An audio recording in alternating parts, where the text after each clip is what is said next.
Back to pharmacy India. आज हम discuss करने वाले हैं ह्यूमन एनाटॉमी और फिजियोलॉजी के कुछ इंपॉर्टेंट एमसीक्यूज जो कि आपके एग्जाम में बहुत हेल्प करने वाले हैं। ठीक है, तो चलिए स्टार्ट करते हैं हम क्वेश्चन नंबर 1 से। क्वेश्चन नंबर 1 कहता है in males which hormone stimulates the Leydig cells to produce testosterone. ठीक है, ऑप्शंस क्या है? Luteinizing hormone, follicle stimulating hormone, both A and B या फिर नन ऑफ द अबव। अब इन क्वेश्चंस में क्या होता है, हमें लगता है कि या तो आंसर ये होगा या फिर ये होगा, और ज्यादातर में ऐसा होता भी है, लेकिन हर क्वेश्चन में आंसर इनमें से हो ऐसा जरूरी नहीं है। तो ठीक है, तो दिमाग को ज्यादा लगाइए। ठीक है, तो हम देख लेते हैं कौन सा ऐसा हार्मोन है जो कि स्टिमुलेट करता है लेडिक सेल्स। लेडिक सेल्स क्या होते हैं? Glial cells. ठीक है, ग्लियल सेल्स होते हैं जो कि क्या प्रोड्यूस करते हैं? टेस्टोस्टेरोन। टेस्टोस्टेरोन यानी कि एंड्रोजन, जो मेल में मेजर सेक्स हार्मोन होता है। ठीक है, it is a major sex hormones in male. ठीक है, तो ऐसा कौन सा हार्मोन है जो उसे स्टिमुलेट करता है? ठीक है, जिसकी स्टिमुलेशन मैंने आपको बताया था, स्टिमुलेट से क्या होता है, किसी चीज की प्रेजेंस में वो काम हो। ठीक है, तो ऐसा कौन सा हार्मोन है जिसकी प्रेजेंस में लेडिक सेल्स क्या प्रोड्यूस करता है? टेस्टोस्टेरोन प्रोड्यूस करता है। So the answer is luteinizing hormone. थोड़ा सा एक्सप्लेनेशन की तरफ चलते हैं। तो देख, जो हमारे हार्मोन्स हैं उनके फंक्शन क्या है वो हम डिस्कस कर लेते हैं। जो हमारा ग्रोथ हार्मोन है, जिसको हम सोमैटोट्रोफिक हार्मोन भी कहते हैं। ठीक है, हम ग्रोथ हार्मोन को क्या कहते हैं? सोमैटोट्रोफिक हार्मोन। जीएच को हम एसटीएच भी कहते हैं। ठीक है, इसका फंक्शन क्या होता है? Stimulation of growth by stimulating protein synthesis. Growth hormone growth तो कर रहा है, लेकिन कैसे कर रहा है? By stimulating protein synthesis, protein की सिंथेसिस को स्टिमुलेट करके। ठीक है, थायराइड स्टिमुलेटिंग हार्मोन, आधे हार्मोन्स तो अपने नेम से ही फंक्शन कर रहे हैं, स्टिमुलेट्स थायराइड सिक्रीशन। ठीक है, इसका नाम भी है थायराइड स्टिमुलेटिंग, और कर भी क्या रहा है? थायराइड का सिक्रीशन कर रहा है। Next is adrenocorticotropic hormone, that is ACTH। ठीक है, और थायराइड स्टिमुलेटिंग हार्मोन को हम क्या बोलते हैं? TSH। तो हमारा एड्रेनोकॉर्टिकोट्रोफिक हार्मोन जो है दैट इज ACTH, वो क्या स्टिमुलेट करता है? The production of steroids. ठीक है, स्टेरॉइड्स की प्रोडक्शन को स्टिमुलेट करता है। कौन करता है? ACTH करता है। जो हमारा फॉलिकल स्टिमुलेटिंग हार्मोन है दैट इज FSH, वो क्या स्टिमुलेट करेगा? एक तो गैमेट्स का प्रोडक्शन। ठीक है, गैमेट का प्रोडक्शन कौन स्टिमुलेट करेगा? FSH। और सिक्रीशन ऑफ सेक्स हार्मोन्स। ठीक है, सेक्स हार्मोन्स का सिक्रीशन कौन करेगा? FSH। और development of follicle as the name suggest. ठीक है, नेम से ही इनके फंक्शन आप अपने आप याद रख सकते हैं। Interstitial cell stimulating hormone that is ICSH stimulates the Leydig cell. ठीक है, लेडिक सेल्स को स्टिमुलेट करता है and induce the secretion of the testosterone hormone, जो हमने अभी पढ़ा था। ठीक है, तो ल्यूटिनाइजिंग हार्मोन का अदर नेम क्या है? Interstitial cell stimulating hormone. और वो क्या दूसरा फंक्शन परफॉर्म करता है? Stimulates development of corpus luteum. ठीक है, corpus luteum and ovulation in female. Females के अंदर क्या करता है? कॉर्पस ल्यूटियम की जो डेवलपमेंट होती है उसको स्टिमुलेट करता है, और ओव्यूलेशन में स्टिमुलेशन का रोल प्ले करता है। ठीक है, then is the luteotropic hormone that is the LTH or prolactin. ठीक है, ये क्या करता है? ये स्टिमुलेट करता है growth of mammary glands. Mammary glands जो होती हैं वो चेस्ट एरिया में प्रेजेंट होती हैं, मेल्स और फीमेल्स दोनों में, लेकिन एक्टिव किस में होती हैं? Only in females. ठीक है, और इसका फंक्शन क्या होता है? टू सिक्रीट मिल्क, और मिल्क का बनना क्या कहलाता है? लैक्टेशन। ठीक है, maintenance of corpus luteum. Corpus luteum को मेंटेन करने का काम भी कौन करता है? प्रोलैक्टिन करता है। ठीक है, कॉर्पस लूटियम क्या होता है? जो ग्राफियन फॉलिकल होती है, ठीक है, उसके अंदर क्या होता है? ओवम प्रोड्यूस होता है। जब वो ओवम लिबरेट हो जाता है तो वो ग्राफियन फॉलिकल खाली हो जाती है, और क्या बना देती है? वो बना देती है कॉर्पस लूटियम, जो एक टाइप की सिस्ट है, लेकिन वो किसी को हार्म नहीं करती। ठीक है, वो आगे लैक्टेशन में हेल्प करती है। जो हमारी कॉर्पस लूटियम है वो लैक्टेशन में हेल्प करती है। अगर फर्टिलाइजेशन हुई है तो क्या करेगी? वो लैक्टेशन में हेल्प करेगी, और अगर फर्टिलाइजेशन नहीं हुई है तो वो डीजनरेट हो जाएगी। फिर है melanocyte stimulating hormone that is the MSH। ये क्या कंट्रोल करता है? डिस्पर्सल यानी कि बिखेरना ऑफ मेलेनोफोर्स इन स्किन। मेलेनोफोर्स क्या होते हैं? जो पिगमेंट को प्रोड्यूस करते हैं। पिगमेंट कौन सा? मेलेनिन। मेलेनिन एक पिगमेंट होता है स्किन के अंदर, ठीक है। उस पिगमेंट को कौन कंट्रोल करता है? उसका dispersal melanocyte stimulating hormone MSH control करता है। कैसे कंट्रोल करता है? ये जो हमारा मेलेनिन है, आपने देखा होगा कुछ लोगों का कलर होता है बिल्कुल ही व्हाइट और कुछ लोगों का होता है बिल्कुल ही ब्लैक। तो जितना ज्यादा मेलेनिन का कंटेंट होगा, जितना ज्यादा एक पर्सन की बॉडी के अंदर मेलेनिन होगा, उतना ज्यादा उसका कलर क्या हो जाएगा? डार्क हो जाएगा, ठीक है। और अगर ये मेलेनिन कंटेंट क्या होगा? कम होगा, तो उतना ही ज्यादा बॉडी का कलर क्या हो जाएगा? व्हाइट हो जाएगा, ठीक है। तो जो हमारी स्किन है, हमारे हेयर्स हैं, ठीक है, इनमें जो कलर का काम करता है वो कौन करता है? मेलेनिन पिगमेंट करता है। और इसका जो डिस्पर्सल है वो कौन सा हार्मोन कंट्रोल करता है? MSH। Next is oxytocin, stimulate secretion of milk. Milk का सिक्रीशन कौन स्टिमुलेट करता है? ऑक्सीटोकिन, ठीक है। और मिल्क का सिक्रीशन आपको पता है मेमरी ग्लैंड से होता है। Causes the contraction of uterus at the time of child birth. जब चाइल्ड का बर्थ होता है तो यूटेरस कॉन्ट्रैक्ट होना बहुत जरूरी है फॉर अ नॉर्मल डिलीवरी, ठीक है। तो जो उसका कॉन्ट्रैक्शन है वो भी कौन स्टिमुलेट करेगा? Oxytocin. Then next is anti diuretic hormone or the ADH, जिसको हम वेसोप्रेसिन भी बोल देते हैं, ठीक है। एंटी डायूरेटिक हार्मोन का दूसरा नाम क्या है? वेसोप्रेसिन। और ये क्या करता है? Stimulates the nephron. नेफ्रॉन्स क्या होता है? The functional unit of kidney, ठीक है। Functional unit of kidney. Kidney की फंक्शनल यूनिट कौन सी होती है? नेफ्रॉन। क्या करता है? Stimulate the nephron for the assimilation of water. Water को एसिमिलेट करने में नेफ्रॉन को कौन स्टिमुलेट करता है? Vasopressin. Stimulates contraction of smooth muscles. Smooth muscles की कंट्रैक्शन यानी कि उसका सिकुड़ना। Then and the blood vessels, causes rise in blood pressure. ये हो गए इसके function. Then the next question is the cranial nerve that regulates the heartbeat, ठीक है। हमारी बॉडी के अंदर क्रैनियल नर्व्स होती हैं। कहाँ होती हैं? यहाँ ब्रेन की बैक साइड पे, ठीक है। इनका अलग अलग फंक्शन होता है। तो वो क्रैनियल नर्व जो कि हार्ट बीट को रेगुलेट करती है वो इनमें से कौन सी है? अब ज्यादा कंफ्यूज कर दिया है, क्यों? क्योंकि हमें नाम की जगह हमें उसका नंबर दे दिया, ठीक है। तो हम आगे हम फंक्शंस देखेंगे, पहले हम आंसर देख लेते हैं। द आंसर इज 10th, ठीक है। 10th कौन सी है? Vagus. This one is vagus or the pneumogastric nerve, ठीक है। जो न्यूमोगैस्ट्रिक नर्व होती है, चेंज कर लेते हैं, ओके। तो ये जो हमारी न्यूमोगैस्ट्रिक नर्व होती है ये लॉन्गेस्ट क्रेनियल नर्व होती है, ठीक है। और it is also known as a wandering nerve. इसे वॉन्डरिंग नर्व भी बोल देते हैं। इसका फंक्शन क्या होता है? इसका फंक्शन होता है विस्करल सेंसेशंस एंड मूवमेंट्स क्रिएट करना और हार्ट बीट को रेगुलेट करना। किसका फंक्शन होता है? 10th क्रेनियल नर्व का, जो कि है वेगस, और इसको हम कहते हैं न्यूमोगैस्ट्रिक नर्व या फिर हम इसे कहते हैं wandering nerve, right.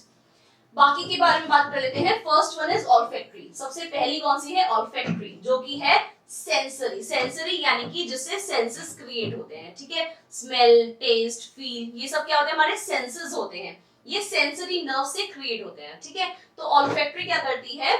Smell create करती है, ठीक है। स्मेल का फंक्शन सेंड करती है, they send signals. Then optic. Optic क्या करती है? साइट को कंट्रोल करती है। ऑक्यूलोमोटर क्या करती है? दिस इज नेचर, इसका क्या है? Motor. Motor it means movement.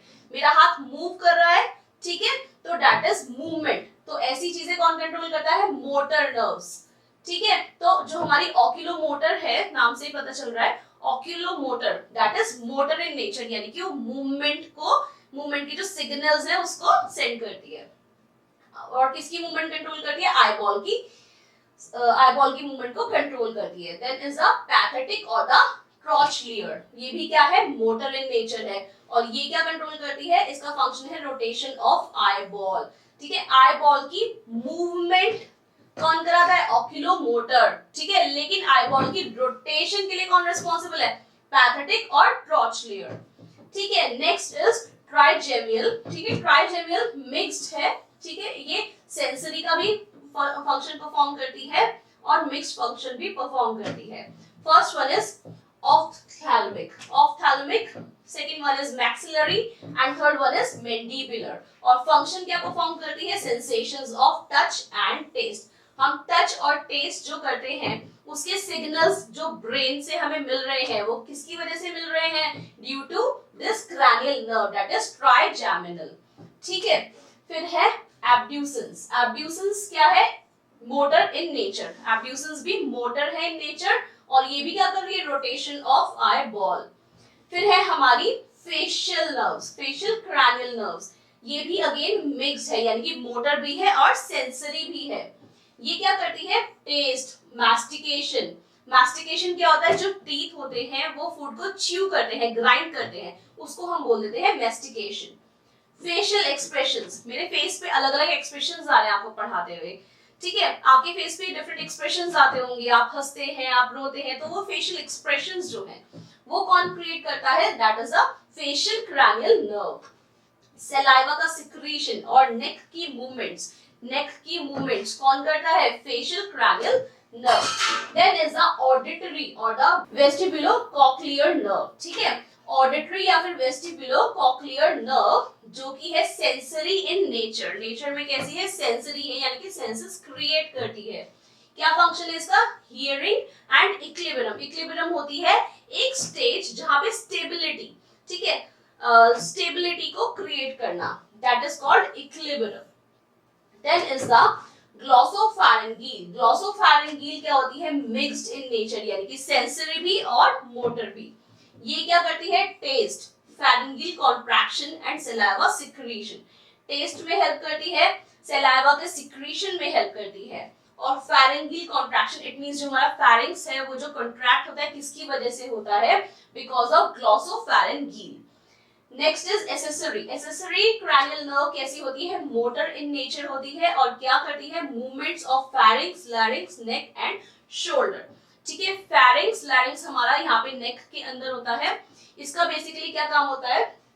जो फेरिंग्स है वो नोज को माउथ से क्या करता है? कनेक्ट करता है, ठीक है। जो हमारा लैरिंग्स होता है इसके अंदर वोकल कॉर्ड्स वाली मसल्स होती हैं, ठीक है, जिसकी वजह से साउंड प्रोड्यूस होता है। नेक एंड शोल्डर आपको पता ही है। Now the next question is which of the following is the correct order of meninges from the outermost to the innermost layer। अब ये meninges क्या है इसके बारे में डिस्कस करेंगे। पहले हम लोग ऑप्शंस देख लेते हैं। Pia mater, arachnoid mater and dura mater. Pericardium, myocardium, endocardium. Dura mater, pia mater and arachnoid mater and the part is dura mater, arachnoid mater and pia mater. तो पहले तो हमें पता होना चाहिए कि लेयर्स होती कौन कौन सी हैं, ठीक है। ये जो मेनिंजेस है ये क्या होता है? ये लेयर्स होती हैं, 3 लेयर्स होती हैं जो कि किसको प्रोटेक्ट करती हैं? स्कल को प्रोटेक्ट करती हैं, ठीक है। इसमें जो हमारी हमसे पूछी गई है वो है आउटर मोस्ट से लेकर इनर मोस्ट तक, ठीक है। तो जो हमारी इनर मोस्ट है वो होती है पायामीटर। फिर हमारी मिडिल वाली क्या होती है? एराकिनोइड मीटर। और हमारी जो आउटर मोस्ट होती है वो क्या होती है? ड्यूरामीटर, ठीक है। तो इन्होंने पूछा है from outermost to innermost, तो dura mater, arachnoid mater and pia mater, ये 3 हमारी लेयर्स होती हैं ऑफ द मेनिंजेस, जो कि क्या करता है? स्कल को प्रोटेक्ट करने का काम करता है विद इट्स लेयर्स, ठीक है। The meninges are responsible for protecting the brain and the spinal cord, ठीक है। ब्रेन और स्पाइनल कॉर्ड को क्या करता है? प्रोटेक्ट करता है। The tough durameter is the outermost layer। outermost layer कौन सी हमने अभी पढ़ी थी? durameter। outermost layer है और टफ है, ठीक है। किसकी है? meninges की 3 लेयर्स में से एक है। while the payameter is a delicate inner layer that lines the brain and the spinal cord। जो हमारी ड्यूरामेटर है वो क्या है, आउटर मोस्ट लेयर है, और पायामेटर क्या है, इनर मोस्ट लेयर है। जो इनर मोस्ट है वो कैसी है, डेलिकेट है, लेकिन बाहर वाली क्या है, टफ है। अगर बाहर वाली डेलिकेट हो गई तो इजिली कोई भी चीज अटैक कर जाएगी, ठीक है। तो बाहर वाली को टफ होना बहुत जरूरी है, और अगर अंदर वाली टफ हो गई तो वो टफ लेयर ही हमारे जो उसको प्रोटेक्ट करने की जगह उसको हार्म कर सकती है, ठीक है। तो इनर मोस्ट क्या है, सबसे ज्यादा डेलिकेट है, और आउटर मोस्ट क्या है, सबसे ज्यादा टफ है। In order from the outermost to the innermost, the meninges are dura mater, arachnoid matter.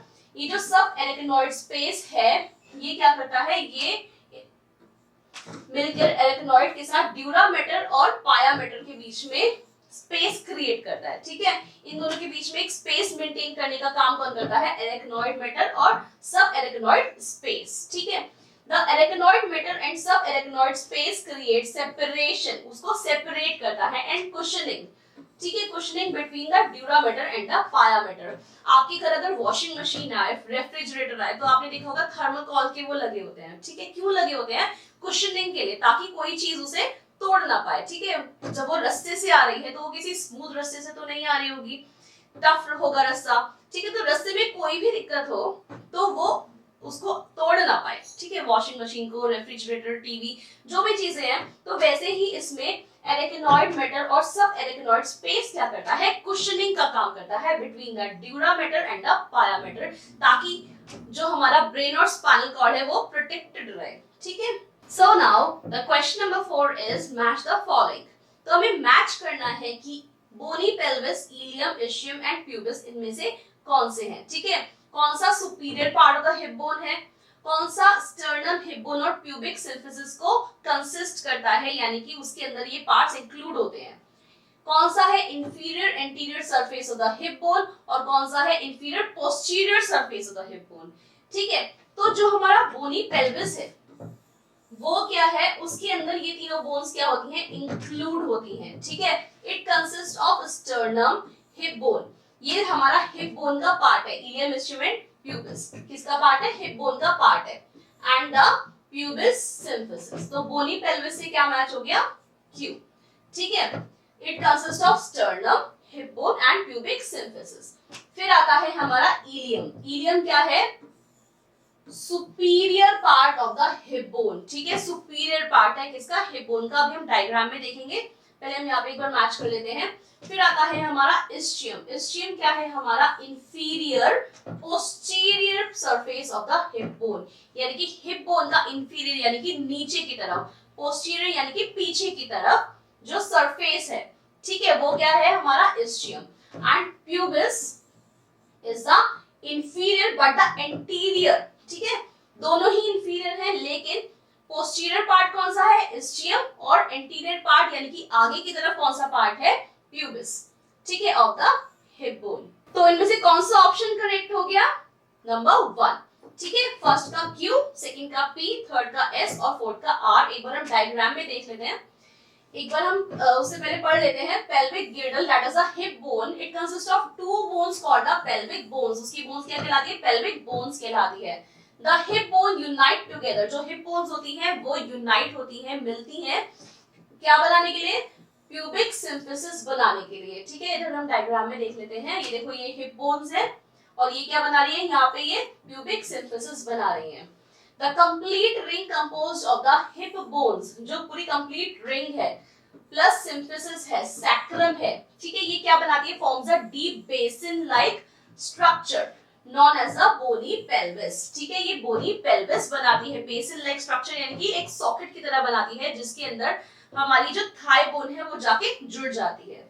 The hip bone consists of 3 bones, जो hip bone है उसमें 3 bones include होती हैं, ilium, ischium and pubis। जो ilium है ये largest hip bone है, ठीक है। Largest hip bone is ilium, it is composed of the superior wing and the inferior body, ठीक है। इस्चियम जो है it is a posterior portion of the hip bone, यानी कि पीछे वाला पोर्शन होता है। It is composed of a superior body and the inferior ramus.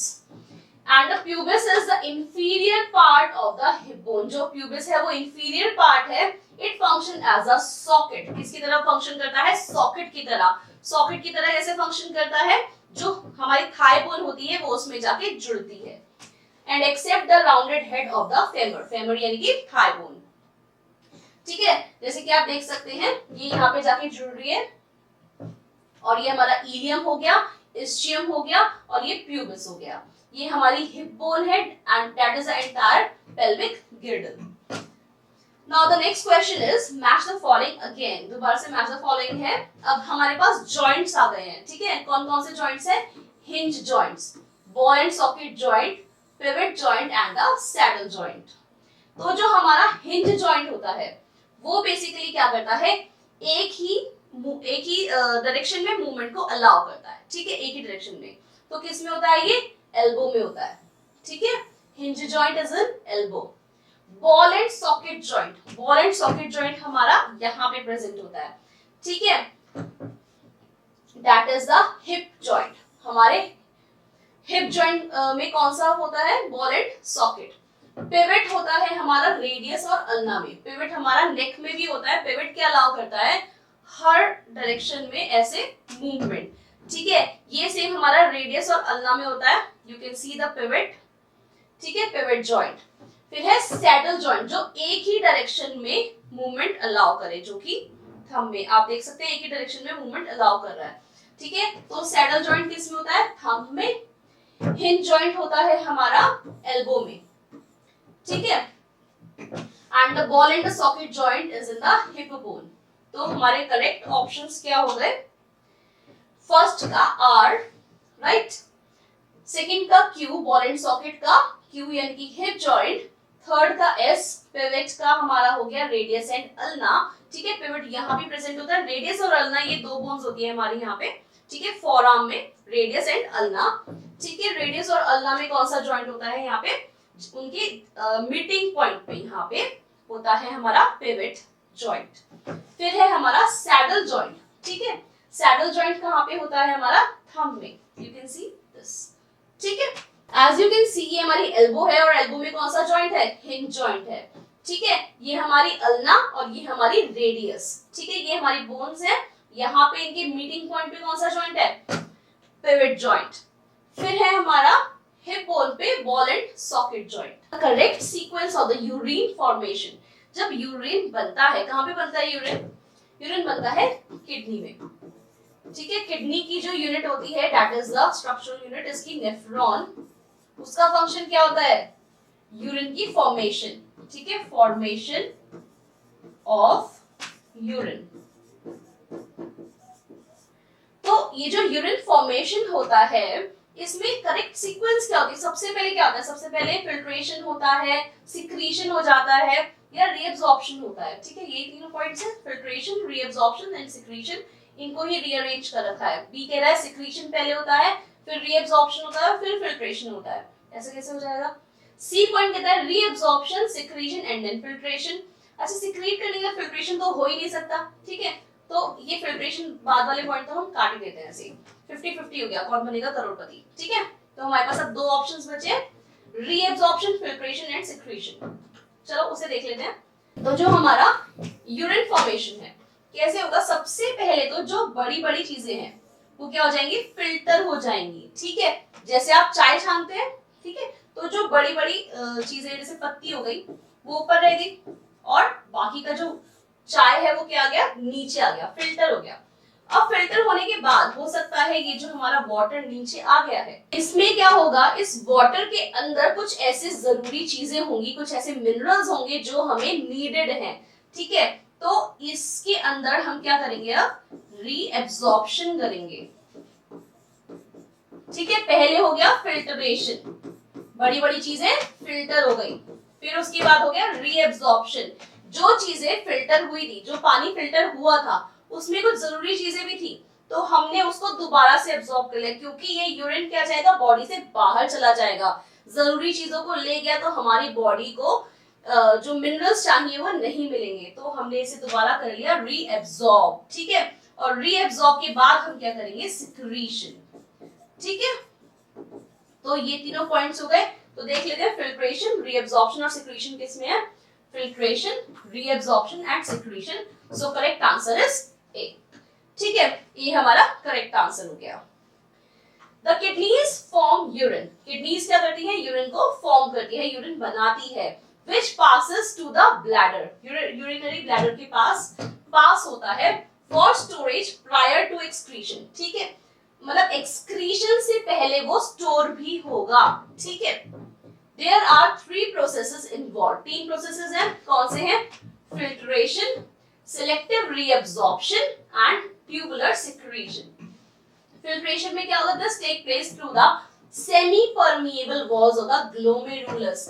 Glomerulus की जो walls हैं, ठीक है, वो क्या है? सेमी परमिएबल है, तो उससे वो फिल्टर हो जाएगा. उसके बाद selective reabsorption, ठीक है, जो चीजें हमें चाहिए हमने उससे फिर वापस ले ली.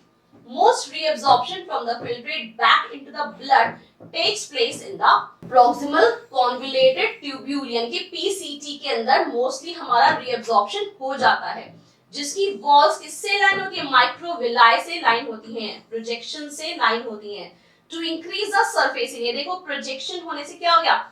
ये हमारा सरफेस एरिया है. ठीक है, अब प्रोजेक्शंस होने से सरफेस एरिया कैसा हो गया? बढ़ गया. ठीक है, जब आपको दूध ठंडा करना होता है तो आप कैसे करते हो? आप ग्लास में रखोगे तो देर में ठंडा होगा. अगर आपको जल्दी ठंडा करना है तो उसका सरफेस एरिया हम इंक्रीज कर देंगे. ठीक है, हम उसे किसी बड़े पतीले में डाल देंगे तो वो जल्दी से ठंडा हो जाएगा. क्यों? क्योंकि इसका सरफेस एरिया बढ़ गया. तो हमें सरफेस एरिया बढ़ा हुआ चाहिए, तो इसके लिए माइक्रोविलाई है डाटा का प्रोजेक्शंस. ये प्रोजेक्शंस क्या कहलाती है? माइक्रोविलाई कहलाती है. ठीक है, data to increase the surface area for absorption, हमें एब्जॉर्प्शन के लिए सरफेस एरिया चाहिए. ठीक है, तो वो किसकी वजह से बढ़ गया? माइक्रोविलाई की वजह से. Tubular secretion, filtration occurs as blood flows through the glomerulus. ठीक है, filtration क्यों होती है? जब blood glomerulus से, हमने भी बात करी थी कि glomerulus की जो walls होती हैं वो semi permeable होती हैं, तो उससे जो blood है वो filtrate हो जाता है. Substances not required, जो substance हमें नहीं चाहिए, and the foreign materials such as drugs including penicillin and aspirin. ठीक है, जो भी चीजें हमें नहीं चाहिए वो क्या हो जाएंगी? वो फिल्टर हो जाएंगी. May not be entirely filtered out of the blood because of the short time. हो सकता है वो ना फिल्टर हो पाए बिकॉज ऑफ शॉर्ट टाइम.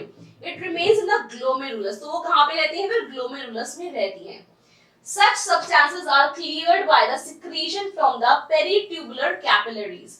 अगर उस फिल्ट्रेशन में भी कुछ ऐसी चीजें, अभी तो हमने एक बात करी थी कि हमें जो चीजें चाहिए वो हमने दोबारा से एब्जॉर्ब कर ली, ताकि हमें जो चीजें चाहिए वो बॉडी से बाहर ना निकले. ठीक है, अब दूसरी बात ये हो गई, हो सकता है कुछ ऐसी चीजें बच जाए हमारी बॉडी में जो हमारी बॉडी को नहीं चाहिए, तो उन्हें भी तो निकालना है. ठीक है, अगर वो ग्लोमेरुलस के अंदर रह गई है, ठीक है, क्योंकि हमें शॉर्ट टाइम मिला था फिल्ट्रेशन के लिए, तो ऐसी चीजें कैसे क्लियर होती है?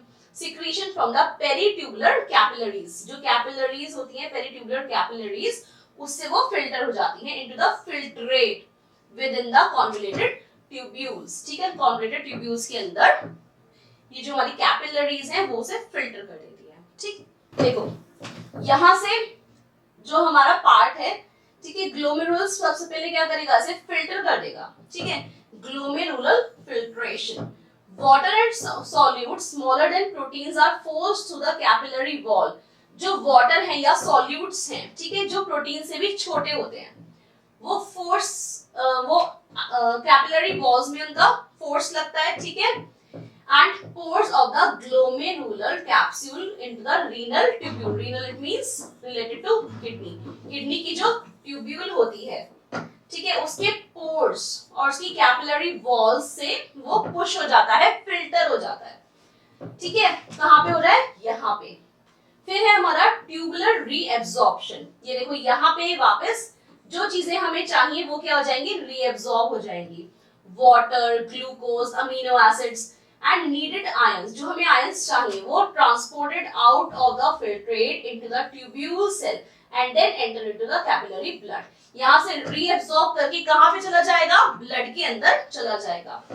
Then is tubular secretion. Tubular secretion में क्या होगा? जो हमारा H पॉजिटिव है, K पॉजिटिव है और ड्रग्स हैं वो रिमूव हो जाएंगी, क्योंकि जो चीजें हमारी बॉडी को नहीं चाहिए उन्हें रिमूव भी करना है, ठीक है, तो वो रिमूव हो जाएंगी थ्रू सिक्रीशन। तो चलते हैं नेक्स्ट क्वेश्चन की तरफ। Which of the two waste products are removed from the blood in liver by ornithine cycle?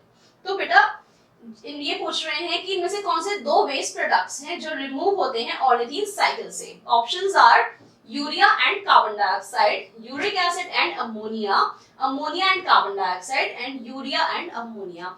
तो इनमें से वो कौन से हैं हमें बताना है, ठीक है।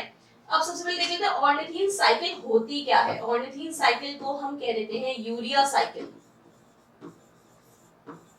ठीक है। ऑर्निथीन साइकिल क्या होती है, जो हमारा वेस्ट होता है उसे निकालने के लिए जो साइकिल होती है, that is called the ornithine cycle. Ornithine इसलिए कहते हैं क्योंकि जो फर्स्ट सबस्ट्रेट यूज होता है, this is the first substrate, वो क्या होता है हमारा ऑर्निथीन होता है। और जो फाइनल प्रोडक्ट बनता है वो क्या बनता है, यूरिया बनता है, ठीक है। इसीलिए इसे ऑर्निथीन साइकिल कहते हैं, क्योंकि फर्स्ट सबस्ट्रेट क्या हो गया ऑर्निथीन, और फाइनल प्रोडक्ट क्या है यूरिया, तो इसलिए इसे यूरिया साइकिल भी बोलते हैं। अब इन्होंने पूछा है कि इसकी जो वेस्ट प्रोडक्ट्स हैं वो क्या हैं। जो वेस्ट प्रोडक्ट्स हैं वो हैं अमोनिया और कार्बन डाइऑक्साइड, ठीक है। हमारी बॉडी के अंदर अमोनिया होता है, ठीक है, प्रोड्यूस होता है, वो बहुत ही टॉक्सिक होता है, उसे हम डायरेक्टली नहीं निकाल सकते। अगर डायरेक्टली निकालेंगे तो हमारे सेल्स को डैमेज कर देगा। तो ये जो अमोनिया है ये क्या है, टॉक्सिक है, तो इसको रिलीज करना है, बाहर निकालना है। मेन मोटिव हमारा ऑर्निथीन साइकिल का यही है कि अमोनिया बॉडी से बाहर निकल जाए, ठीक है।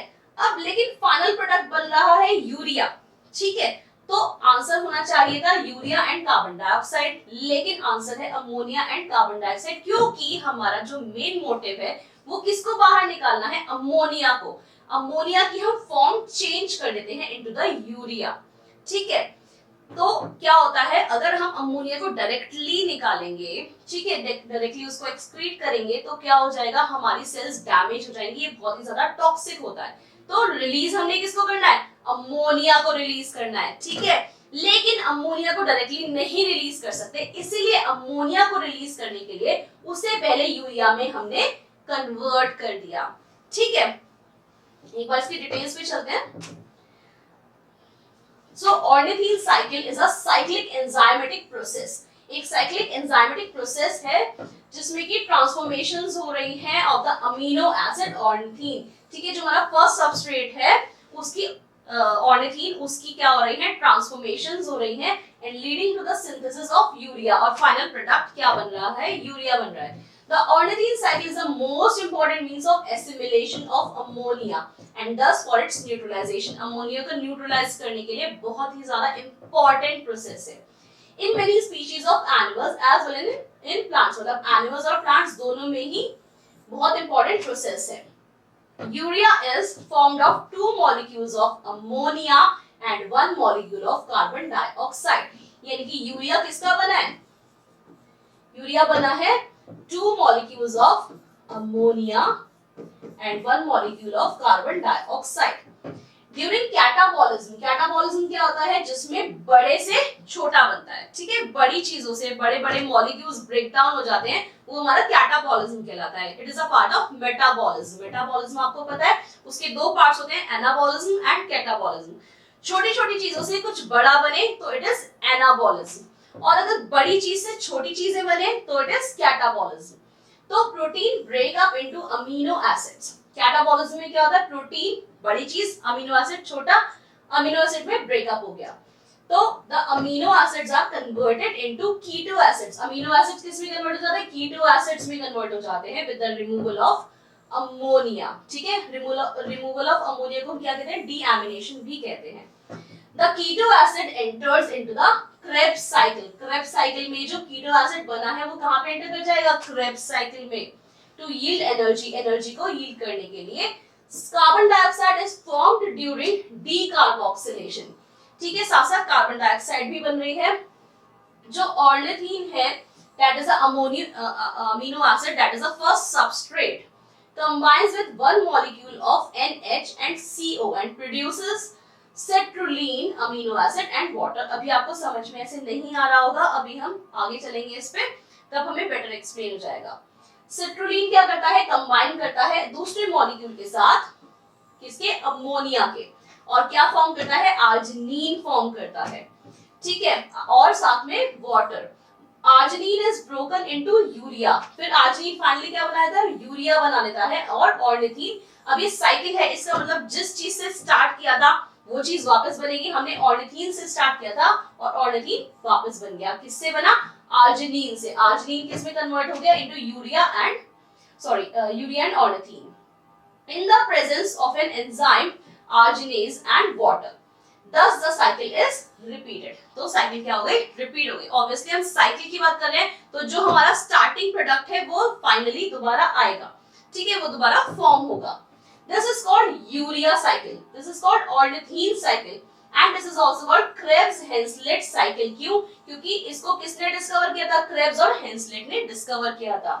After the names of the discoverers, most of the urea is produced in the liver, ठीक है, लीवर में प्रोड्यूस होता है urea. The liver cells continuously release urea into the blood and kidneys withdraw from the blood to excrete it in urine, ठीक है। ये जो urea है इसको एक्सक्रीट करना होता है, तो ब्लड और किडनी से कलेक्ट करके, ठीक है, इसको एक्सक्रीट कर देते हैं। नेक्स्ट इज, इस साइकिल को थोड़ा सा डिस्कस कर लेते हैं। सबसे पहले कार्बन डाइऑक्साइड और अमोनिया, ठीक है, हमने अमोनिया से स्टार्ट किया था। अमोनिया और कार्बन डाइऑक्साइड क्या बनाएंगे, हमें बेसिकली ये जो अमोनिया है इसको क्या करना है, रिलीज करना है बॉडी से, लेकिन डायरेक्टली रिलीज नहीं कर सकते। क्यों नहीं कर सकते, क्योंकि अगर डायरेक्टली रिलीज करेंगे तो हमारी बॉडी के सेल्स को डैमेज कर देगा, बहुत टॉक्सिक है, ठीक है। कार्बन डाइऑक्साइड और अमोनिया क्या बनाएंगे, कार्बोमिल फॉस्फेट बनाएंगे, किसकी प्रेजेंस में, carbamoyl phosphate synthase, that is a enzyme, ठीक है, इसकी प्रेजेंस में क्या बनाएंगे, कार्बोमिल फॉस्फेट। फिर कार्बोमिल फॉस्फेट ऑर्थनीन के साथ क्या बनाएगा, ऑर्थनीन ट्रांस कार्बोमाइलेज की प्रेजेंस में सिट्रुलिन बनाएगा, ठीक है, क्या बनाएगा, कार्बोमिल फॉस्फेट ऑर्थनीन के साथ सिट्रुलिन बनाएगा, और किसकी प्रेजेंस में बनाएगा, ऑर्निथीन ट्रांस कार्बोमाइलेज की प्रेजेंस में बनाएगा। ये हमारे वही सब स्टेप्स हैं जो हमने अभी यहाँ पे पढ़े थे, ठीक है, साइकिल में हमें बेटर समझ में आएंगे, ठीक है। अभी तक जितना हमें स्टेप हुआ, ये वाला फर्स्ट स्टेप और ये वाला सेकंड स्टेप, ये कहाँ पे हो रहे हैं, माइटोकॉन्ड्रिया में हो रहे हैं। वो तो लीवर सेल में ही रहे, लेकिन लीवर सेल में कहाँ पे, माइटोकॉन्ड्रिया। अब इसके बाद के जितने भी स्टेप्स हैं ये कहाँ पर होंगे, ये होंगे साइटोसोल ऑफ लिवर, ठीक है, लिवर के साइटोसोल में होंगे, ओके। तो उसके बाद जब सिट्रुलिन बन गया तो सिट्रुलिन एस्पार्टेट के साथ कंबाइन होके क्या बनाएगा, आर्जिनोसुकिनेट बनाएगा, ठीक है। और कौन से एंजाइम की प्रेजेंस में, ये देखो एंजाइम याद करना कितना आसान है, कार्बोमिल फॉस्फेट बन रहा है तो किसका प्रेजेंस रिक्वायर्ड है, कार्बोमिल फॉस्फेट सिंथेस का, ठीक है। एंजाइम का नाम और इसका नाम बिल्कुल सेम, तो हमें याद रखने में भी इजी रहेगा। फिर ऑर्थनीन के साथ कंबाइन होके बना रहा है तो ऑर्थनीन ट्रांस कार्बोमाइलेज क्या बना रहा है, सिट्रुलिन बना रहा है। यहाँ तक कहाँ पे हुआ, माइटोकॉन्ड्रिया में हुआ। अब हम किस में आ जाएंगे, साइटोसोल में। जो माइटोकॉन्ड्रिया है उसकी सेमी परमेबल मेम्ब्रेन से ये सिट्रुलिन कहाँ पे आ जाएगा, साइटोसोल में आ जाएगा। और साइटोसोल में क्या करेगा, एस्पार्टेट के साथ मिलकर क्या बनाएगा, आर्जिनोसुकिनेट बनाएगा, इन द प्रेजेंस ऑफ, किसकी प्रेजेंस में, कौन से एंजाइम की, आर्जिनोसुकिनेट सिंथेसिस, ठीक है। उसके बाद आर्जिनोसुकिनेट क्या बनाएगा, ये फ्यूमेरेट के साथ मिलकर बनाएगा आर्जिनिन, ठीक है, हमने भी पढ़ा था आर्जिनिन बना था। तो आर्जिनिन कहां से बना था, आर्जिनोसुकिनेट प्लस फ्यूमेरेट दोनों मिलकर क्या बनाएंगे, आर्जिनिन, और किसकी प्रेजेंस में बनाएंगे, आर्जिनोसुकिनेट लाइसेस की प्रेजेंस में। फिर ये जो आर्जिनिन है इसका हाइड्रोलिसिस हो जाएगा, वाटर के साथ कंबाइन हो जाएगा, और क्या बनाएगा, ये बनाएगा ऑर्निथीन, और किसकी प्रेजेंस में बनाएगा, ये सब क्या है, ये है एंजाइम्स, ठीक है। आर्जिनेज की प्रेजेंस में क्या बनाएगा, ये ornithine, that is the first product and the final product. तभी तो साइकिल रिपीट हुई, ठीक है। हमारा फर्स्ट प्रोडक्ट क्या था, ऑर्निथीन, इसीलिए इसे कहते हैं ऑर्निथीन साइकिल। और हमारा फाइनल प्रोडक्ट हमारा बना यूरिया, ठीक है, यूरिया भी तो फॉर्म हुआ है। आर्जिनिन ने क्या बनाया, यूरिया बनाया है और ऑर्निथीन बनाया है, ठीक है। यूरिया क्या हो जाएगा, एक्सक्रीट हो जाएगा और ऑर्निथीन दोबारा से साइकिल को स्टार्ट कर देगा, ठीक है। तो हमारा फाइनल प्रोडक्ट है यूरिया, इसे कहते हैं यूरिया साइकिल। फर्स्ट प्रोडक्ट है, फर्स्ट सबस्ट्रेट है हमारा ऑर्निथीन, इसलिए इसे कहते हैं ऑर्निथीन साइकिल। और इसके जो डिस्कवरर थे क्रेब्स हेंसलेट, उसके नाम की वजह से इसका नाम है क्रेब्स हेंसलेट साइकिल। बढ़ते हैं क्वेश्चन नंबर 8 की तरफ। आई होप आपको समझ में आ रहा होगा। क्वेश्चन नंबर 8 कहता है a fallen glomerular filtration rate GFR क्या एक्टिवेट करता है? Options are juxtaglomerular cells to release renin, adrenal cortex to release aldosterone, adrenal medulla to release adrenaline, then the posterior pituitary to release vasopressin। ठीक है, अब इसमें से कौन सा ऑप्शन करेक्ट है हमें ये बताना है। तो ये जो GFR है यानी कि ग्लोमेरुलस किस रेट के साथ, ठीक है, किस स्पीड के साथ फिल्टर कर रहा है, ठीक है, उसमें फॉल आ गया यानी कि स्पीड क्या हो गई, स्लो हो गई। तो वो किस चीज को एक्टिवेट कर देगा, juxtaglomerular सेल्स को एक्टिवेट कर देगा to release renin, renin release करने के लिए। अब क्यों कर देगा इसके बारे में देखते हैं। One of the effects of the sympathetic nervous system is to stimulate। अब sympathetic nervous system क्या होता है, नॉर्मली हमारी बॉडी के अंदर क्या चल रहा है, पैरासिम्पैथेटिक यानी कि रिलैक्स एंड डाइजेस्ट, ठीक है, पैरासिम्पैथेटिक चल रहा है। लेकिन जब हम सिंपैथेटिक की बात करते हैं, जब हमें एनर्जी की रिक्वायरमेंट होती है, तो ऐसी कंडीशंस में सिंपैथेटिक नर्वस सिस्टम वर्क करता है। जैसे कि हमारा हार्ट रेट वैसे स्लो है, ठीक है, नॉर्मल है ना, ठीक है, वो हो गया पैरासिम्पैथेटिक।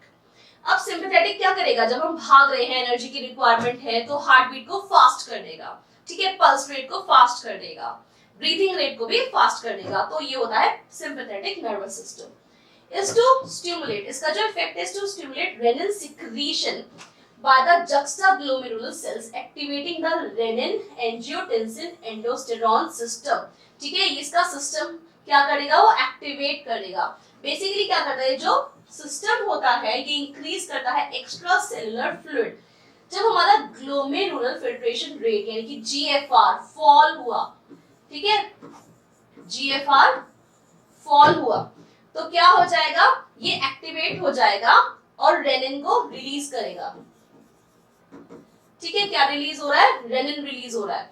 ये क्या कर रहा है, एक्स्ट्रा सेलुलर फ्लूइड की जो वॉल्यूम है उसको बढ़ा देगा। क्यों, क्योंकि वो घट गई थी इन GFR।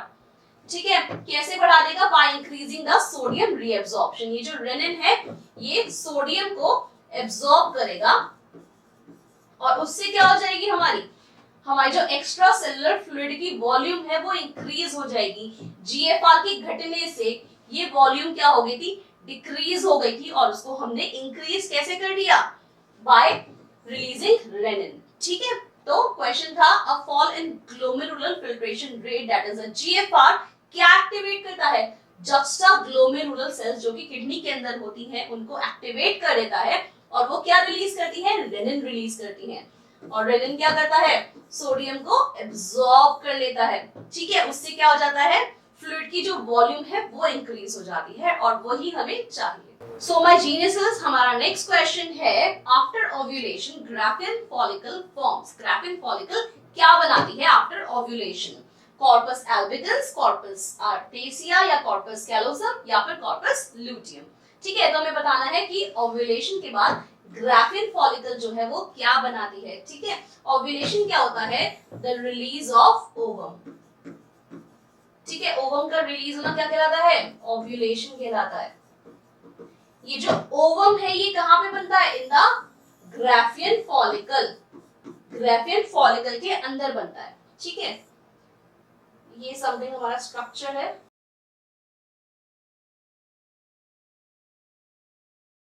ये ओवरी है, ये फिम्ब्री है। ठीक है, दैट आर द प्रोजेक्शंस। ठीक है, तो ये जो हमारा ग्राफिन फॉलिकल है ये क्या करेगा, ये लिबरेट कर देगा ओवम को। ठीक है, तो इस प्रोसेस को हम कहते हैं ओव्यूलेशन। ये जो ग्राफिन फॉलिकल है ये क्या बनाता है ओव्यूलेशन के बाद। ठीक है, ओवम कहां पे बन रहा है, ग्राफिन फॉलिकल में बन रहा है। जब ये ओवम लिबरेट हो गया तो ग्राफिन फॉलिकल क्या हो गया, खाली हो गया। ठीक है, तो खाली होने के बाद जब ये ओवम 3 दिन तक अपना ट्रेवल कर रहा है, ठीक है, किसमें ट्रेवल कर रहा है, फेलोपियन ट्यूब के अंदर ट्रेवल कर रहा है, तो तब ये क्या करेगा, येलोइश सब्सटेंस से, येलो सेल से क्या हो जाएगा, कवर हो जाएगा, ठीक है, और क्या बना देगा, कॉर्पस लूटियम बना देगा, ठीक है। कॉर्पस लूटियम बेसिकली क्या होता है, हमने भी थोड़े पहले भी डिस्कस करा था कि कॉर्पस लूटियम होता है एक सिस्ट टाइप होती है जो कि हमारी बॉडी के लिए नेसेसरी है, ठीक है, फीमेल बॉडी के लिए नेसेसरी है, तो the answer is corpus luteum. इसके लिए थोड़ा सा डिस्कस कर लेते हैं। About every 28 days, her 28 days के बाद, ठीक है, यानी कि प्यूबर्टी और ऑनसेट ऑफ मेनोपॉज, जब तक कि प्यूबर्टी स्टार्ट हुई है और उससे मेनोपॉज तक, यानी कि जब मेंस्ट्रुअल साइकिल इनिशिएट हुई है दैट इज प्यूबर्टी, और जब खत्म होगी that is menopause. One of the follicles develop to maturity, एक फॉलिकल मैच्योर हो जाएगा, ठीक है, इनटू अ ग्राफिन फॉलिकल, एक फॉलिकल मैच्योर होके क्या बन जाएगा, ग्राफिन फॉलिकल, और ग्राफिन फॉलिकल के अंदर क्या बनेगा, ओवम बनेगा। The follicle also secretes the hormone estradiol, ठीक है, एस्ट्राडाइल हार्मोन को सिक्रीट करता है। अभी जो हार्मोन है इसका क्या फंक्शन है, ये प्रिपेयर करता है the endometrium to receive the fertilized egg, जो एंडोमेट्रियम लाइनिंग होती है उसको प्रिपेयर करता है, किस लिए, ताकि वो फर्टिलाइज्ड एग को रिसीव कर पाए। As the follicle mature, जब ये follicle mature हो जाता है, it moves to the surface of the ovary, ठीक है, ओवरी के सरफेस की तरफ मूव करता है और एक प्रोजेक्शन फॉर्म करता है। When fully mature, जब ये पूरी तरह से मैच्योर हो जाता है तो क्या कर देता है, ओवम को लिबरेट कर देता है। The graphene follicle breaks open, open होके तो लिबरेट करेगा and release the ovum, ovum को क्या करेगा, रिलीज कर देगा, लिबरेट कर देगा, जो कि कहां पे चले जाता है, into the fallopian tube. This release of ovum, इस रिलीज को ही हम क्या कहते हैं, ovulation, and it occurs midway in the menstrual cycle, menstrual cycle जब स्टार्ट होती है, ठीक है, menstrual cycles कितने दिन की होती है, 28 डेज की होती है, तो ये जो साइकिल यहाँ से स्टार्ट हुई और दोबारा साइकिल स्टार्ट होगी, तो इसके मिडवे में कौन सा डे हो गया, 14th, जनरली 14th डे पे ये ओव्यूलेशन होता है, ठीक है, generally about 14 days after the commencement of the menstrual flow start होने की डेट और दोबारा से स्टार्ट होने की डेट की जो मिडवे में 14th डे होता है, that is the ovulation period. The released ovum travels down the tube, जो रिलीज्ड ओवम है वो ट्यूब में ट्रेवल करेगा टू द यूटरस, यूटरस तक उसे ट्रेवल करना है और उसे कितने दिन लग जाएंगे, 3 डेज लग जाएंगे, अबाउट 3 डेज। मीनवाइल जब ये ओवम जो है वो ट्रेवल कर रहा है तो ये ग्राफिन फॉलिकल क्या हो जाएगा, ये तो एम्प्टी है, ये जो एम्प्टी ग्राफिन फॉलिकल है ओवरी के अंदर, ये फिल हो जाएगा cells containing a yellow substance, ठीक है, एक येलो सब्सटेंस उसके अंदर फिल हो जाएगा, ठीक है। सपोज एक खाली किसी ने प्लॉट ले लिया और प्लॉट लेके उसे छोड़ दिया, ठीक है, तो क्या हो जाएगा, लोग उस पर कब्जा कर लेंगे। अब ये एम्प्टी ग्राफिन फॉलिकल है तो एक येलो सब्सटेंस ने उस पर कब्जा कर लिया और वो क्या बन गया, कॉर्पस लूटियम बन गया, ठीक है। ये जो कॉर्पस लूटियम है ये जरूरी है, ठीक है, क्यों जरूरी है, बिकॉज इट सिक्रीट्स प्रोजेस्टेरॉन, ठीक है, फीमेल्स का hormone progesterone, a hormone that causes further change in the endometrium,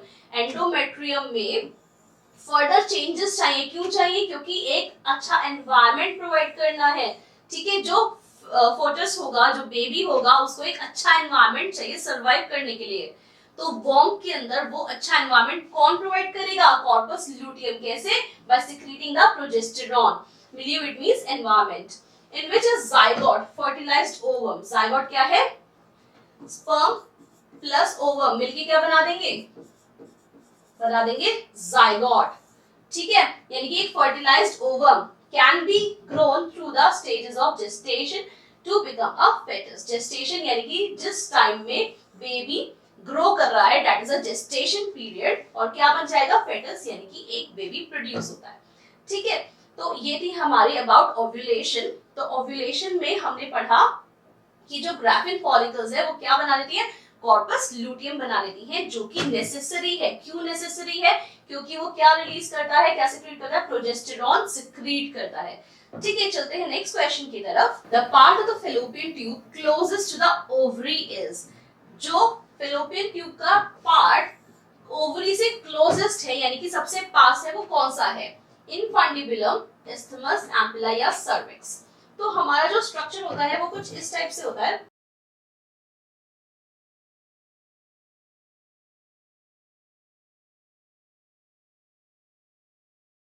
ठीक है, तो समथिंग लाइक दिस। ये होती है ओवरी, ये होती है फिम्ब्रे। फिम्ब्रे क्या होती है? प्रोजेक्शंस होती हैं। ठीक है, दीज आर द प्रोजेक्शंस, जिसको हम क्या कहते हैं? फिम्ब्रे। राइट, ये हो गया हमारा सर्विक्स पार्ट।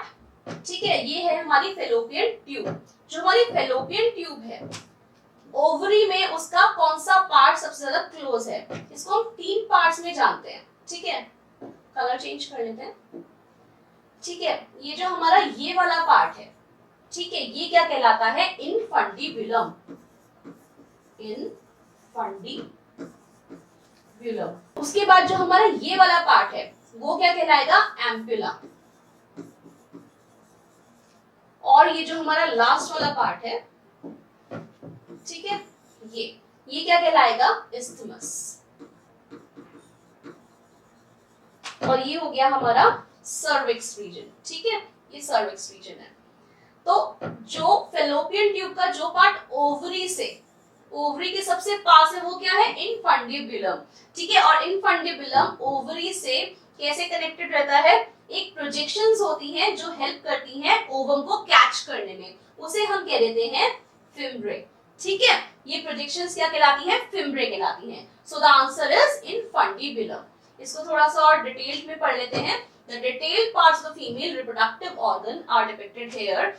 Infundibulum क्या होता है? The part from the opening where the fimbriae receive the egg.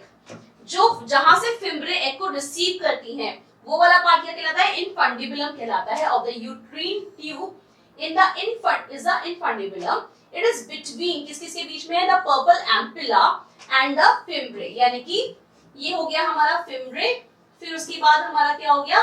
Infundibulum, और इनफंडिबुलम के बाद हमारा पर्पल पार्ट क्या कहलाएगा? एम्पुला कहलाएगा। ठीक है, और एम्पुला के बाद आ जाता है हमारा इस्थमस।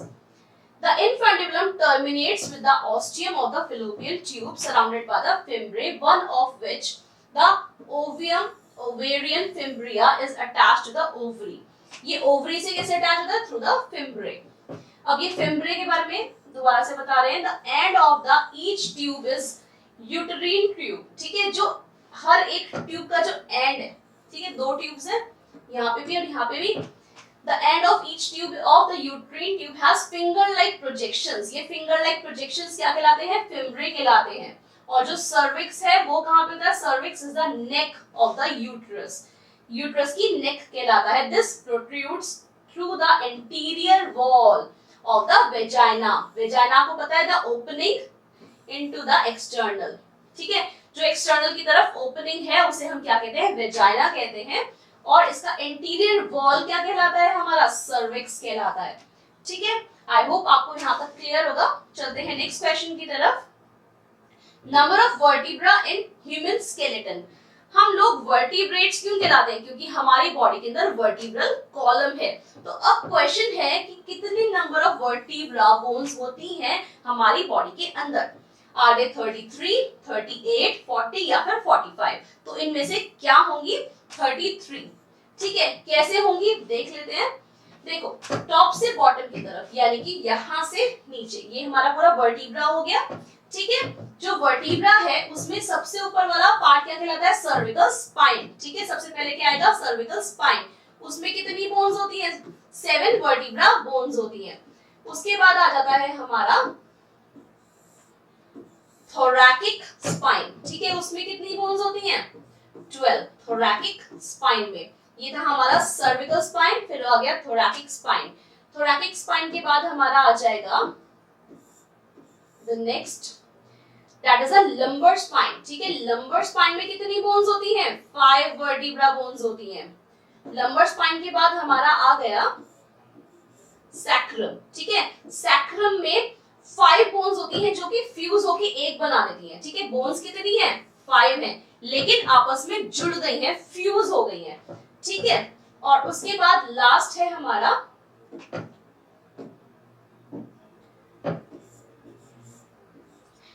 कॉर्टेक्स, ठीक है। जो हमारा कॉर्टेक्स है उसमें कितनी बोन्स हैं? 4, दैट आर 4 इन नंबर। लेकिन वो भी क्या हो गई है? फ्यूज हो गई है। तो सैक्रम और कॉर्टेक्स भी क्या हो गई है? बोन्स फ्यूज हो गई हैं, ठीक है। लेकिन नंबर ऑफ बोन्स क्या हो जाएंगे? 7 + 12 + 5 + 5 + 4 33, ठीक है। The answer is 33। देख लेते हैं, ये देखो हमारी यहां से लेकर नेक से लेकर नीचे तक हमारी पूरी वर्टिब्रा कॉलम है, ठीक है। जो अपर वन है, यहाँ पे अपर बोन्स है, ये है सर्विकल नर्व्स, फिर है थोरैकिक, फिर है लंबर, फिर है सैक्रल और है लास्ट में कॉर्टेक्स। ये हमारी पूरा वर्टिब्रा कॉलम बनाती है, ठीक है। So there are 33 vertebra in the vertebral column. The next question says match the following brain parts with their respective function। हमें ये ब्रेन के पार्ट्स दिए हुए हैं और हमें बताना है कि इनका फंक्शन कौन सा है। एरिया ऑलिप्टिकल का फंक्शन इनमें से क्या है? थिंकिंग है, कॉग्निटिव फंक्शन है, विजन है या इक्विलिब्रियम है। कॉर्टेक्स सेरेब्रल का फंक्शन क्या है इनमें से, और सेरेबेलम और गायरस फ्रंटलिस मीडियस का फंक्शन क्या है। So the answer is area elliptical का जो फंक्शन है वो क्या है? विजन। एरिया ऑलिप्टिकल क्या फंक्शन करता है? विजन में हेल्प करता है। जो सेकंड है हमारा कॉर्टेक्स सेरेब्री, उसका फंक्शन क्या है? इक्विलिब्रियम, ठीक है। जो हमारा सेरेबेलम है वो क्या करता है? सेरेबेलम हेल्प करता है थिंकिंग में। और हमारा गायरस फ्रंटलिस मीडियस क्या? कॉग्निटिव फंक्शन में हेल्प करता है, यानी कि रिमेम्बरिंग, जितने भी दिमाग से जुड़े हुए जितने भी काम है जो हम कॉन्शियस होके करते हैं, that is a cognitive function. और कौन कराता है? Gyrus frontalis medius. ब्रेन के जैसे हम बात करें कि एक पर्टिकुलर कंपनी है, ठीक है, बहुत बड़ी कंपनी है, अगर बॉस सोचे कि मैं हर एक चीज को खुद मेंटेन करूंगा तो नहीं हो सकती, ठीक है। इवन आपके घर में भी अगर आप चाहें तो क्या आप खाना भी बना लेंगे, आप जॉब भी कर लेंगे, ठीक है, सारे काम आप नहीं कर सकते, ठीक है। अगर एक बड़ी ऑर्गेनाइजेशन है तो उसे मेंटेन करने के लिए हमें चैम्बर्स चाहिए, ठीक है। हमें एडमिनिस्ट्रेटिव डिपार्टमेंट अलग चाहिए और उसमें जिस जिस डिपार्टमेंट की नीड है हमें वो सब डिपार्टमेंट्स अलग अलग चाहिए, ठीक है। तो ऐसे ही ब्रेन के अंदर अलग अलग रूम्स बने होते हैं, ठीक है, अलग अलग पार्ट्स होते हैं और अलग अलग पार्ट जो है वो अलग अलग फंक्शन परफॉर्म करता है। तो ये जो ब्रेन के पार्ट्स हैं, जैसे कि एरिया ऑलिप्टिकल हो गया, कॉर्टेक्स सेरेब्री हो गया, सेरेबेलम हो गया, गायरस फ्रंटलिस हो गया, ये सब अपने अलग अलग फंक्शंस परफॉर्म कर रहे हैं। जैसे मम्मी घर में खाना बनाती है, मम्मा जॉब भी करती हैं, हो सकता है पापा घर में खाना बनाते हो सकता है पापा जॉब करते हो, उनका बिजनेस हो, तो हर एक का अपना अलग अलग रोल है जो कि डिफाइंड है कि हाँ हमने सुबह से रात तक ये करना है, ठीक है। हो सकता है कभी कभी हम रोज चेंज भी कर लेते हैं, थोड़ा सा एंजॉयमेंट के लिए या देखने के लिए कि हम कर सकते हैं कि नहीं, ठीक है। कभी कभी बच्चों को शौक चढ़ता है कि हम खाना बना लेते हैं, ठीक है, तो ऐसे करके हम रोज चेंज कर सकते हैं, लेकिन ब्रेन में ये सब चीजें डिफाइन होती हैं कि इसने यही काम करना है। तो एरिया ऑलिप्टिकल ने अगर विजन में हेल्प करनी है तो विजन ही करेगा, वो अपना रोल चेंज नहीं करेगा, ठीक है। हम देख लेते हैं बाकी पार्ट्स का क्या रोल है। जो हमारा एरिया ऑलिप्टिकल है हम पढ़ चुके हैं, उसका क्या रोल है? विजन, इसका फंक्शन है विजन। कॉर्डेट न्यूक्लियाई का क्या फंक्शन है? मूवमेंट। प्यूटामिन का भी क्या फंक्शन है? मूवमेंट। थैलेमस का क्या फंक्शन है? इमोशन। पल्विनर थैलेमाई का क्या फंक्शन है? Sensor system. सेंसर हमने अभी डिस्कस करा था, सेंसेस मतलब किसी चीज को फील करना, स्मेल करना, ये सब क्या होते हैं? सेंसेस होते हैं। कॉर्टेक्स सेरेब्री का क्या फंक्शन है? थिंकिंग, सोचने का फंक्शन कौन परफॉर्म करता है? कॉर्टेक्स सेरेब्री, ठीक है। फिर है लोबुलस पैराइटस सुपीरियर का क्या फंक्शन है? नॉलेज, ठीक है। हर एक फंक्शन अलग अलग पार्ट परफॉर्म कर रहा है, ठीक है। फिर है हमारा गायरस फ्रंटलिस मीडियस, जो कि हमारा क्वेश्चन में भी था, ठीक है, that performs the function of cognitive. फिर है हमारा सेरेबेलम। सेरेबेलम क्या करता है? इक्विलिब्रियम, यानी कि स्टेज जहां पे हमें स्टेबिलिटी चाहिए, ठीक है, वो इक्विलिब्रियम कौन मेंटेन करता है? सेरेबेलम। कॉर्पस कैलोसम क्या करता है? ट्रैक्ट करता है। और हिप्पोकैम्पस क्या करता है? लिम्बिक सिस्टम में हेल्प करता है, ठीक है। तो ये हो गए हमारे डिफरेंट ब्रेन के पार्ट्स और उनके फंक्शंस। फिर चलते हैं नेक्स्ट क्वेश्चन की तरफ। Which of the following structures encloses the neurotransmitter? जो न्यूरोट्रांसमीटर है उसको कौन एनक्लोज करता है? That are released at synapse. synapse, and the options are Schwann cells, synaptic cleft, synaptic knob and synaptic vesicles. तो क्या होता है, जो हमारे न्यूरॉन्स होते हैं, स्ट्रक्चर अगर आपको याद हो तो ये ऐसे, और ये एक्सॉन, डेंड्राइट्स, ठीक है, और ये यहाँ पे जाके ये सिनेप्स फॉर्म करते हैं, ठीक है। तो ये क्या है, ये एक न्यूरॉन है और ये है इसका सिनेप्स वाला पार्ट। सिनेप्स किस में हेल्प करता है, सिनेप्स एक न्यूरॉन से दूसरे न्यूरॉन में क्या करता है, सिग्नल्स को ट्रांसमिट करता है, सेंड करता है। कैसे सेंड करता है, अगर आपने देखा हो कुछ लोग सेवा करते हैं, कैसे सेवा करते हैं, एक लंबी लाइन होती है, एक बंदा उसने ईंट पकड़ रखी है, दूसरे को पकड़ा रहा है, ठीक है, दूसरे वाले ने पकड़ ली, अब उसका हाथ खाली हो गया, वो पहले वाले से पकड़ रहा है, तो ऐसे ईंट को पास करते हैं, ठीक है।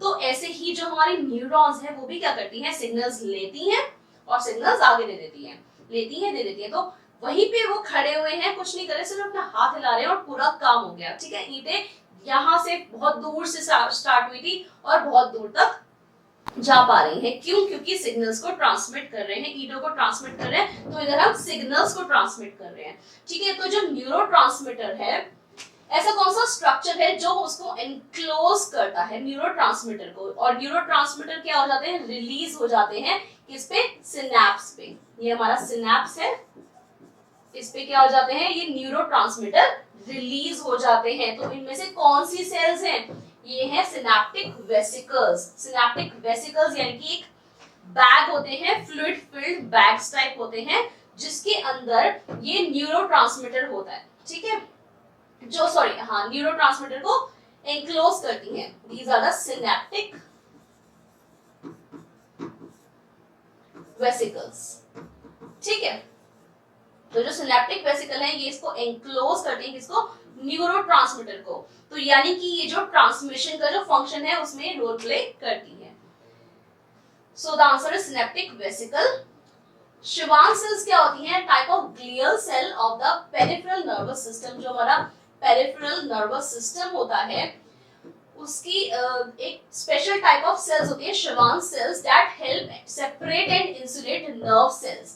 नर्व सेल्स को क्या करती हैं, सेपरेट करती हैं, ठीक है, अलग अलग रखती हैं, और इंसुलेट यानी कि प्रोटेक्ट करती हैं उसे किसी भी शॉक से। सिनेप्टिक क्लेफ्ट क्या होता है, it is a space that separates to neurons. एक स्पेस जो ये न्यूरॉन है और ये न्यूरॉन है और इसके बीच में क्या है, सिनेप्टिक क्लेफ्ट है, ठीक है। ये स्पेस है जो दो न्यूरॉन्स को क्या कर रहा है, अलग अलग कर रहा है। इट फॉर्म्स अ जंक्शन, एक जंक्शन बनाता है बिटवीन टू और मोर न्यूरॉन्स। न्यूरॉन्स के बीच में जंक्शन या स्पेस कौन बना रहा है, सिनेप्टिक क्लेफ्ट बना रहा है, and helps nerve impulse pass from one neuron to the other. एक न्यूरॉन से दूसरे न्यूरॉन में जो हमारी नर्व इंपल्स है, वो नर्व सिग्नल्स है, कैसे पास हो रहे हैं, थ्रू दिस सिनेप्टिक क्लेफ्ट। फिर है सिनेप्टिक नॉब। ये जो नॉब है, नॉब आपने देखा होगा लगी होती है सिलेंडर्स वगैरह में भी, ठीक है, ऑल्सो कॉल्ड अ बटन। इसे बटन भी बोलते हैं। It is a relay point at the tip of a trans. Relay मतलब जैसे मैंने ईटो का बताया था, एक हाथ से लिया और दूसरे हाथ से दिया, दैट इज अ रिले, ठीक है। ये सब क्या करती है, ये सिनेप्सिस में हेल्प करती है। सिनेप्टिक क्लेफ्ट, सिनेप्टिक नॉब और सिनेप्टिक वेसिकल्स, ये सिनेप्सिस में क्या करती हैं, जो न्यूरॉन्स जो सिग्नल वो कर रही है, ट्रांसफर कर रही है, उसमें कौन कौन हेल्प कर रहा है, सिनेप्टिक क्लेफ्ट, सिनेप्टिक नॉब और सिनेप्टिक वेसिकल। जो कैरी करता है उन न्यूरोट्रांसमीटर्स को, वो कौन होता है, सिनेप्टिक वेसिकल। तो सिनेप्टिक नॉब क्या हो गया हमारा, it's where the signals are sent to another neuron or to a muscle, ठीक है, जहां पे न्यूरॉन या मसल सिग्नल्स को सेंड कर रहे हैं, वो क्या हो गया, सिनेप्टिक नॉब। और सिनेप्टिक वेसिकल्स क्या होते हैं, the neurotransmitter vesicles store various neurotransmitter, क्या करती है, न्यूरोट्रांसमीटर्स को स्टोर करती हैं, that are released at the synapse, जो सिनेप्स पे क्या हो जाता है, रिलीज हो जाता है। The release is regulated by a voltage-dependent calcium channel. Vesicles are essential for propagating nerve impulses between neuron and are constantly recreated by the cell. यानी कि सेल्स इसे बार-बार रिक्रिएट करती रहती हैं, और किस लिए जरूरी है, ताकि जो इम्पल्स है वो ट्रांसफर हो सके न्यूरॉन्स के बीच में, ठीक है। तो न्यूरॉन्स क्या करती हैं, सिग्नल्स को लेती हैं और देती हैं, और किसकी वजह से कर पाती हैं, सिनेप्सिस की वजह से कर पाती हैं। इसमें कौन कौन रोल प्ले करता है, सिनेप्टिक क्लेफ्ट, सिनेप्टिक नॉब और सिनेप्टिक वेसिकल्स, जो कि न्यूरोट्रांसमीटर्स को कैरी करते हैं, ठीक है, और उसे रिलीज कर देते हैं किस पे, सिनेप्स पे। नेक्स्ट है हमारा, this is a neuron, as you can see this is a synapse point. Which of the following is the outermost layer of the epidermis? अब उन्होंने पूछा है कि कौन सी outermost layer है एपिडर्मिस की, ठीक है। एपिडर्मिस क्या होता है, जो हमारी स्किन है that is made up of epidermis, ठीक है। तो एपिडर्मिस की भी लेयर्स की बात करी गई है अब कि एपिडर्मिस की जो लेयर्स हैं उसमें से कौन सी आउटर मोस्ट है, ठीक है। तो the answer is stratum corneum. Outer most layer कौन सी है, स्ट्रैटम कॉर्नियम। अब ये बाकी सारी लेयर्स कहाँ हैं ये हम देख लेते हैं। मैंने पहले ही ड्रॉ करके रखा था लेयर्स ऑफ एपिडर्मिस, सबसे आउटर मोस्ट पे क्या है, स्ट्रैटम कॉर्नियम, जो कि हमारा क्वेश्चन था, आउटर मोस्ट लेयर। फिर उसके बाद आती है स्ट्रैटम ल्यूसिडम, फिर आती है स्ट्रैटम ग्रैन्युलोसम, फिर आती है स्ट्रैटम स्पाइनोसम और लास्ट में आती है स्ट्रैटम बेसल, ठीक है। और ये जो स्ट्रैटम बेसल है इसके ऊपर ये है स्ट्रैटम स्पाइनोसम। इसके अंदर क्या होते हैं, केराटिनोसाइट्स होते हैं। आप लोग केराटिन कराते हैं, बॉयज भी कराते हैं आजकल, गर्ल्स भी कराती हैं। तो ये जो केराटिन ट्रीटमेंट है ये क्यों होता है, क्योंकि केराटिन की हमारी बॉडी को नीड है, ठीक है। ये जो एपिडर्मिस लेयर है, ठीक है, इसके अंदर केराटिन ऑलरेडी प्रेजेंट होता है, नेचुरली प्रेजेंट होता है, ठीक है। लेकिन हमने अपनी बॉडी को बहुत ज्यादा चेंज कर रखा है। कैसे, हमारा जो एनवायरनमेंट है वो अब पहले जैसा नहीं है, बहुत ज्यादा पॉल्यूशन है, ठीक है, और बहुत सारी ऐसी चीजें हैं जो हमारी बॉडी को वो सब कुछ नहीं दे पा रही जो नेचुरली हमें मिल सकता है, ठीक है। और साथ में हमारा जो फूड है वो भी हेल्दी नहीं है, आजकल हम लोग जंक फूड प्रेफर करते हैं, तो वो सब हमें अवॉइड करना चाहिए। So these are the layers of the epidermis. So the next question is, which cells of the epidermis produce fibrous protein keratin? Fibrous protein keratin इनमें से कौन प्रोड्यूस करता है? अभी मैंने आपको अभी 2 मिनट पहले बताया कि केराटिनोसाइट्स जो होती हैं वो कहाँ पे प्रेजेंट होती हैं? केराटिनोसाइट्स होती हैं स्ट्रैटम स्पाइनोसम में, ठीक है। और वो क्या प्रोड्यूस करती हैं? केराटिन प्रोड्यूस करती हैं, ठीक है। इस क्वेश्चन का आंसर तो हमें पहले ही पता चल गया था। बाकी ऑप्शंस हैं melanocytes, Langerhans cells and none of the above. वैसे नाम से ही पता चल रहा है that keratinocytes produces what? Keratin. Keratinocytes क्या प्रोड्यूस करती है? केराटिन प्रोड्यूस करती है। जो स्क्वैमस सेल लेयर यानी कि हमारी ये वाली layer, this one, stratum spinosum, ठीक है। स्ट्रैटम स्पाइनोसम हमारी क्या है? स्क्वैमस सेल लेयर है, that is located above the basal layer. हमने देखा था अभी बेसल लेयर के ऊपर लेयर थी और इसके अंदर क्या था? केराटिनोसाइट्स था, and it's also known as the stratum spinosum, ठीक है। स्पाइनी लेयर भी बोलते हैं इसे, due to the fact that the cells are held together with the spiny projections. इसके अंदर क्या होता है? स्पाइनी प्रोजेक्शंस होते हैं, उसकी वजह से हम इसे क्या बोल देते हैं? स्पाइनी लेयर भी बोल देते हैं। Within this layer are the basal cells, ठीक है। इसके अंदर क्या होते हैं? बेसल सेल्स होते हैं, that have been pushed upward. कुछ बेसल सेल्स इसके अंदर पहुंच जाते हैं। However, these maturing cells are now called as squamous cells or the keratinocytes. ठीक है, इसे क्या कह देते हैं हम? केराटिनोसाइट्स बोल देते हैं। These produce keratin. क्या प्रोड्यूस करती हैं? केराटिन। क्या होता है keratin? A tough protective protein, एक टफ प्रोटेक्टिव प्रोटीन होता है जो कि मेक करता है हमारी बॉडी का major structure of the skin, hair and nails. हम हेयर्स में केराटिन कराते हैं क्योंकि हमारे हेयर्स को केराटिन की नीड है, ठीक है। उनका जो टूटना है वो बंद हो जाता है केराटिन ट्रीटमेंट से। The squamous cell layer is the thickest layer of the epidermis. जो squamous cell layer है, अभी हमने डायग्राम में भी ये देखो सबसे ज्यादा थिक बनाई है, this is the thickest layer। हम रिलेट करेंगे तो हमें याद रखने में इजी रहेगा, ठीक है। ये thickest layer of the epidermis है and is involved in the transfer of certain substances in and out of the body, ठीक है। बॉडी से कुछ सब्सटेंसेस इन एंड आउट करने में भी ये हेल्प करती है। The squamous cell layer also contains cells called the Langerhans cells, ठीक है। इसमें सेल्स भी होते हैं जो अटैच कर लेते हैं अपने आप को एंटीजन से। एंटीजन्स क्या होती हैं? द फॉरेन बॉडीज, जो हमारी बॉडी के अंदर एंटर करती है और एंटीबॉडीज इनसे क्या करती है, फाइट करती है, ठीक है। That invade damaged skin and alert the immune system to their presence, ठीक है।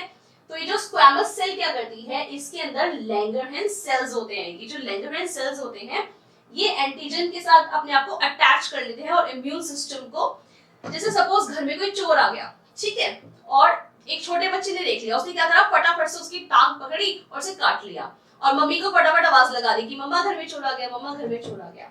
तो ऐसे ही लैंगरहैंस सेल्स क्या करती हैं, ये एंटीजन्स के साथ क्या हो जाएंगी, अटैच हो जाएंगी, ठीक है, उसे पकड़ लेंगी और फटाफट शोर मचा देंगी, ठीक है, इम्यून सिस्टम को बताने के लिए कि हाँ यहाँ पे कोई एंटीजन मौजूद है, ठीक है। तो इम्यून सिस्टम क्या करेगा, उससे फाइट करेगा और उसे भगा देगा, ठीक है। तो ये थी हमारी आज के कुछ questions and they are over. I hope आपको समझ में आया होगा। अगर आपको कुछ भी डाउट लगा, कुछ भी आपको नहीं समझ में आया तो आप कमेंट करके पूछ सकते हैं। और अगर आपको वीडियो पसंद आई हो तो please like, share and subscribe. Thank you so much.